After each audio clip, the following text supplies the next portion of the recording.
Trump propõe que os Estados Unidos assumam Gaza. O anúncio veio após um encontro com o primeiro-ministro israelense. De fato, esse foi o caso. A gente tem um trecho recuperado que foi postado pelo próprio presidente americano Donald Trump nas redes sociais. Eu retraduzo com vocês. Temos então Trump falando, vamos lá. Take over the Gaza Strip. Os Estados Unidos vão tomar controle da faixa de Gaza e faremos um bom trabalho com ela também. Nós tomaremos posse e seremos responsáveis por desmontar todas as perigosas bombas não explodidas e outras armas. Nós iremos nivelar ao chão, vamos nos livrar dos prédios destruídos e vamos criar um desenvolvimento econômico que irá suprir um número ilimitado de trabalhos e de domicílios para as pessoas da área. Faremos realmente um bom trabalho. Não dá para voltarmos ao que era. Se voltarmos ao que era, vai terminar da mesma forma que tem sido por 100 anos. Esse foi o corte publicado por Donald Trump. A gente fala em breve a respeito do factual para que você esteja municiado de fato das estatísticas, dos escombros em Gaza e do custo de uma reconstrução. Vale a pena a gente dizer que, claro, uma declaração que tem uma magnitude tamanha, afinal é uma medida nada comum, tem uma repercussão bastante grande tanto entre líderes internacionalmente quanto dentro dos Estados Unidos. Dentro desse contexto, a gente vai começar com a repercussão interna. Temos então uma publicação de Mike Johnson. Temos então aqui Mike Johnson, o presidente da Câmara. Ele falou que não sabia dos detalhes também em uma entrevista separada, mas que deveriam estar, nas palavras dele, 100% com Israel. Essa é a publicação que foi feita pública. Os Estados Unidos está firmemente com o Israel e com o povo do Oriente Médio, que não experimentou paz em muitos anos. A violência e o ódio não tem que definir o futuro da região. Hoje o presidente Trump tomou uma ação ousada na esperança de conquistar paz duradoura em Gaza. Nós estamos esperançosos que isso traga uma estabilidade muito necessária e a segurança também muito necessária para a região. Essa é a fala, então, do presidente da Câmara dos Representantes. Afinal, é de se imaginar que uma medida como essa precise, pelo menos em aspectos dela ou em parte dela, passar pelo Congresso. Não há ainda mais detalhes sobre exatamente o que Trump pretende. As palavras dele foi que, dadas as devidas proporções, ele queria fazer daquilo a Riviera do Oriente Médio. A proposta incluía ainda, da parte de Trump, deslocar o 1,8 milhão de pessoas que vivem ali agora, então, do povo que ocupa agora a faixa de Gaza, para outros países. Ele também não falou de especificidades, mas disse que há muitos países, 1, 2, 3, 5, 7, 12, que poderiam receber esse 1,8 milhão de pessoas, e então o povo da região, ele falou também nesses mesmos termos vagos, vocês acompanharam comigo a tradução simultânea ontem, poderia começar esse processo de reconstrução e disse que aquilo poderia mesmo ser um ponto assumido. Essa foi a palavra que ele utilizou, o termo em inglês é takeover, que significa dominar, assumir, não é um termo, ocupar não é uma palavra literal como eu cheguei a ver alguns veículos utilizarem. Mas não, ele falou assumir, foi a palavra que ele utilizou e disse que poderiam assumir permanentemente. Quando perguntado por uma repórter se isso significaria tropas ali, ele disse que eles fariam o que fosse necessário, deixou nesses termos vagos. Isso também, entre uma parcela dos apoiadores de Trump e uma parcela dos parlamentares republicanos dentro mesmo do campo conservador nos Estados Unidos, parece não ter aí uma concordância unânime. A gente pode ver aqui o Rand Paul, que é um outro republicano notório nos Estados Unidos, muito popular nas redes sociais, também comentou o assunto e ele disse que a busca pela paz deveria ser uma para israelenses e palestinos. Eu achei que eu tinha votado, ou que nós votamos, pelo America First, América em primeiro lugar, que além do termo literal também era um slogan de campanha de Donald Trump, de colocar a América em primeiro lugar, ao invés de colocar terceiros em primeiro lugar, que era o que ele alegava que o governo anterior faria. Rand Paul continua, nós não temos negócios nisso, não temos nenhuma função em contemplar mais outra ocupação que irá assombrar o nosso tesouro e irá derramar o sangue de nossos soldados. Ele fala isso em resposta ao secretário de Estado Marco Rubio, que fala que Gaza absolutamente precisa ser livre do Hamas. Trump disse que uma série de países, mesmo países do Oriente Médio, estavam discutindo o assunto, estavam bastante interessados na proposta, entretanto as respostas públicas de países muçulmanos.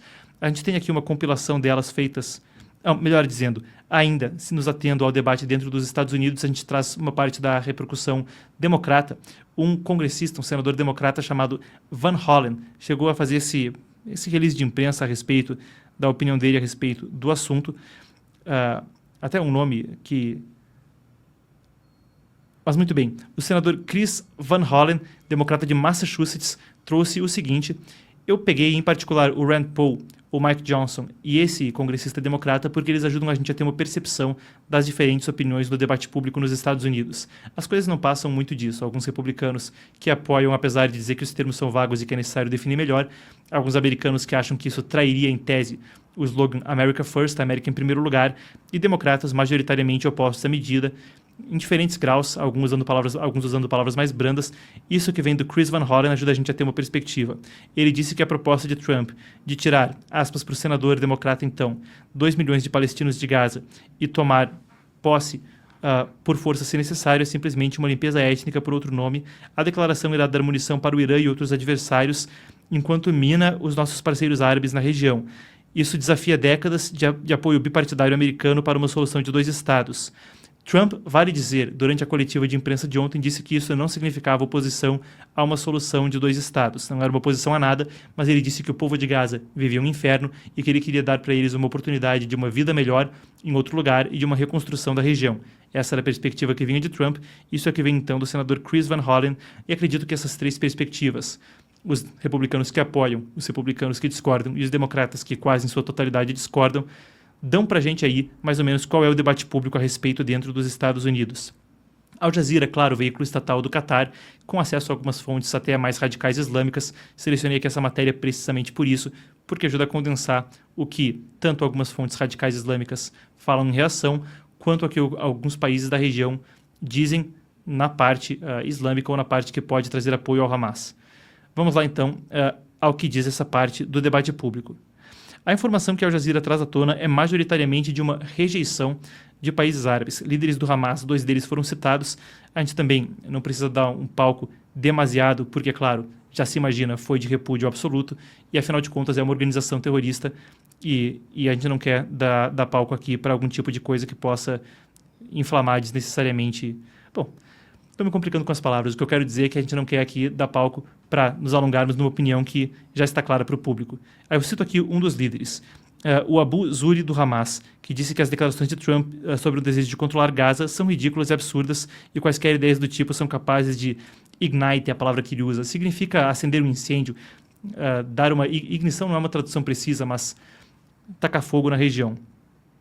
E falam então que seria uma receita para caos e tensão. Essa é a perspectiva que vem a partir do Hamas.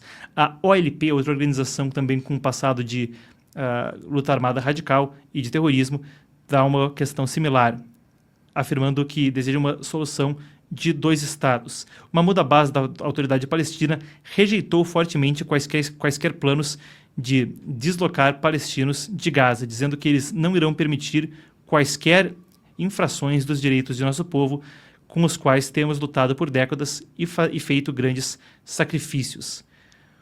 A Al Jazeera compila uma série de pareceres de organizações de fato também classificadas como terroristas. A gente pula para a reação de alguns dos países islâmicos.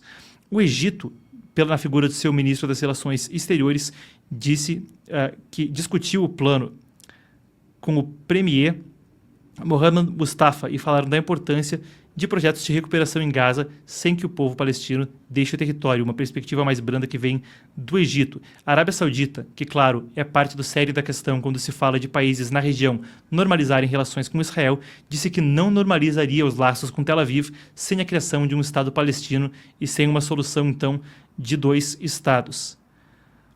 A Jordânia, Irã, etc., seguiram com pareceres similares. A Jordânia, em particular, claro que faz fronteira ali com a Cisjordânia, disse que a Sua Majestade, o rei Abdullah II, destacava a necessidade de encerrar a expansão de assentamentos israelenses, enquanto rejeitava quaisquer tentativas de anexação de terra ou de deslocamento de palestinos.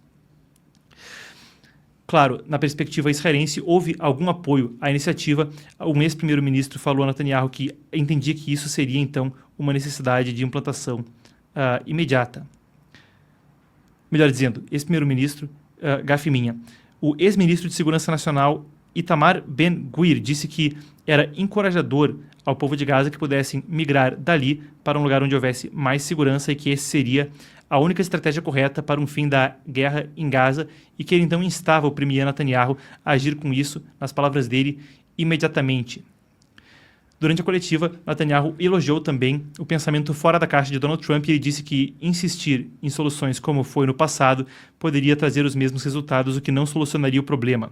Os objetivos de Israel na guerra, de acordo com ele, incluíam também, neutralizar o Hamas e garantir que o mesmo não ocorresse e que não houvesse mais uma ameaça em Gaza. Ele disse que isso corroborava com os objetivos de Israel e era uma forma de fazer isso acontecer.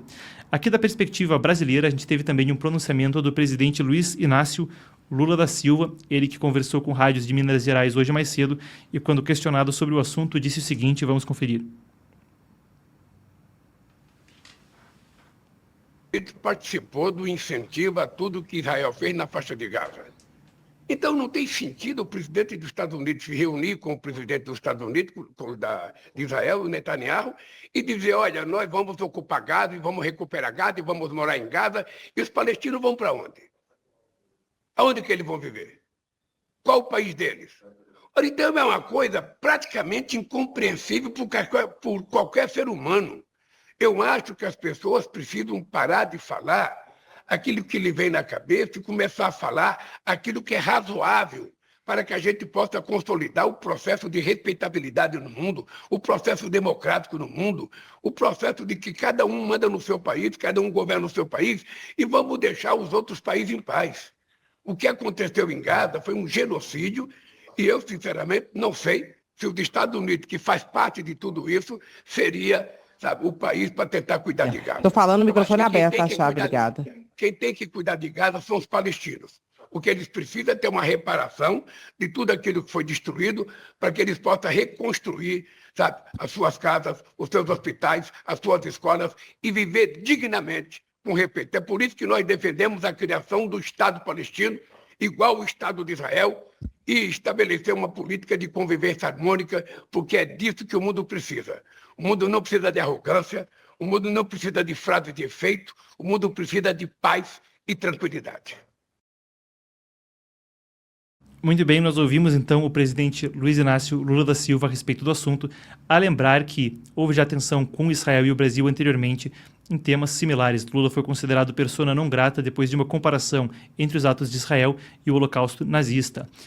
A repercussão do assunto levou o embaixador brasileiro em Israel a ser levado ao Museu do Holocausto com o então ministro das Relações Exteriores israelenses, era Israel Katz na época, hoje ele é ministro da Defesa, e levou depois a declaração de Lula como persona não grata. As tensões entre os dois países seguiram e na época foi feito o resgate também da declaração do Hamas, felicitando Lula pela vitória eleitoral em 2022. Então, alguma da retrospectiva e essa é a perspectiva que veio então do presidente brasileiro.